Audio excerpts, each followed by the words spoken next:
காவல்துறையினரால் அடித்துக் கொல்லப்பட்ட அஜித்குமார் மீது எங்களுக்கு சந்தேகம்தான் என்ற நிகிதாவின் வீடியோ ஒன்று கடந்த 2 நாட்களாக சமூக வலைதளங்களில் வைரலாகி வருகிறது. யார் இந்த நிகிதா? அஜித்குமார் மரணம் குறித்து அவர் அளித்த விளக்கம் என்ன பார்க்கலாம். கோயிலுக்கு 10 பவுன் நகையோடு வந்ததாகவும் அதனை உடலில் அணிந்து கொள்ளாமல் காரில் பின் சீட்டிலேயே வைத்து விட்டதாகவும் நிகிதா கூறியிருந்தார். ஜூன் 27ஆம் தேதி சிவகாமிக்கு ஸ்கேன் செய்ய இருந்ததாகவும் ஸ்கேன் செய்யும் போது நகை அணியக்கூடாது என்பதற்காக முன்னதாகவே கழற்றி ஒரு பெட்டியில் வைத்ததாகவும் கூறப்படுகிறது.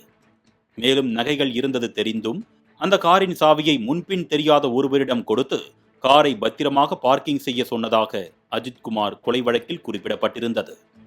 இந்த சம்பவத்தில் காவல்துறையினர் கோவில் காவலாளி அஜித்குமார் உள்ளிட்டோரை உடனடியாக அடித்து தொங்கவிடும் அளவுக்கு காரணம் கேட்டால், சென்னை தலைமைச் செயலகத்தில் உள்ள IAS அதிகாரி ஒருவரும் நிகிதாவும் உறவினர்கள் என்பதால் இத்தகைய 3rd டிகிரி ட்ரீட்மெண்ட் நடைபெற்றதாக சமூக வலைதளங்களில் தகவல்கள் வெளியானது.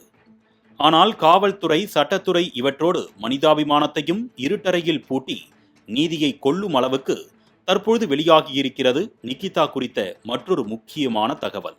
9.5 பவுன் தங்க நகை திருட்டு போனது தொடர்பாக புகார் அளித்த நிகிதா ஏற்கனவே கடந்த 2011ஆம் ஆண்டு வேலை வாங்கி தருவதாக கூறி பல லட்சம் ரூபாய் வரை மோசடி செய்தவராம். மதுரை மாவட்டம் திருமங்கலத்தைச் சேர்ந்த 42 வயதான முனைவர் நிகிதா அரசு கல்லூரியில் பேராசிரியராக இருந்து வருகிறார். தனது 72 வயது தாயார் சிவகாமியுடன் வசித்து வரும் நிகிதா கடந்த 2011ஆம் ஆண்டு மோசடி வழக்கில் சிக்கியிருக்கிறார்.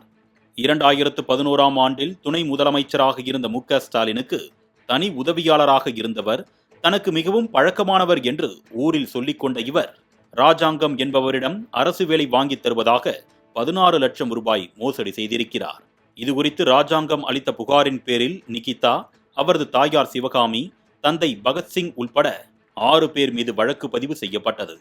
இவ்வாறு மோசடி புகாரில் சிக்கிய நிகிதாவின் புகாரின் பேரில் அஜித்குமார் உள்ளிட்டோரை காவல்துறையினர் எந்த நம்பிக்கையில் தாக்க முயன்றார்கள் என்ற கேள்வி தற்பொழுது எழுந்துள்ளது. ஆளுங்கட்சி, அரசு அதிகாரிகளுடன் தொடர்பிருக்கிறதா என்ற கேள்விகள் பூதம் போல கிளம்பிய நிலையில் அதற்கும் ஒரு பதிலை தயார் செய்து வைத்துள்ளார் நிகிதா.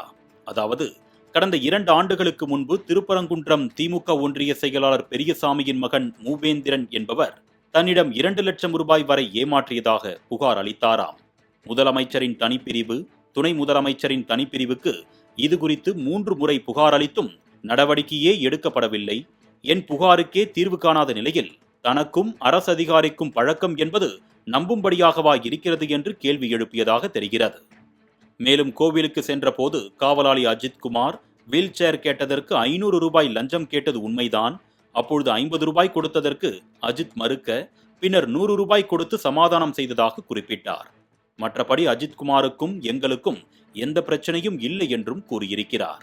அஜித்குமார் கொலை செய்யப்பட்ட சம்பவத்தை கேள்விப்பட்டதில் இருந்தே நானும் தனது தாயார் சிவகாமியும் கதறி அழுததாகவும், இந்த பாவத்தை எங்கு கொண்டு கழுவுவது என்றே தெரியாமல் தவித்து வருவதாகவும் கூறுகிறார் நிகிதா. ஸ்கேனுக்காக நாங்க போனப்போ நகையெல்லாம் கழட்டி எங்க பேக்ல வச்சிருந்தோம், காரோட பின்னு இருக்கையில வச்சிருந்தோம். அவங்க திடீர்னு மடப்புறம் காளியம்மனை நான் பார்த்த அப்புறம் தான் ஸ்கேன் எடுக்க ஒத்துக்குவேன்னு சொல்லிட்டாங்க. அதனால ஸ்கேனை எடுக்காம வச்ச நகையோட அப்படியே காளியம்மன் கோயிலுக்கு வந்தா இங்க டெம்பிள் ஸ்டாஃப் யூனிஃபார்ம் போட்டவர் நின்றுட்டு இருந்தாரு. இவங்களுக்காக வீல் சேர் கேட்டேன் நானு. அவர் வீல் சேர் கொண்டு வந்து கொடுத்துட்டு காரை நானே கொண்டு போய் நிப்பாட்டிட்டு வரேன்னு எங்ககிட்ட கார் சாவி வாங்கிக்கிட்டாரு. உள்ள நான் வீல் சேரோட அம்மாவோட கோயிலுக்குள்ள சாமி தரிசனம் பண்ண போய். இந்த லாக்அப் மரணத்திற்கு காரணமான நிகிதா எங்கே இருக்கிறார் என்று தெரியவில்லை. மேலும் போலீசார் அவரை அழைத்து கிடுக்குப்பிடி விசாரணை நடத்தினால் நகையை காரில் வைத்திருந்தாரா இல்லையா என்பது தெரிந்துவிடும்.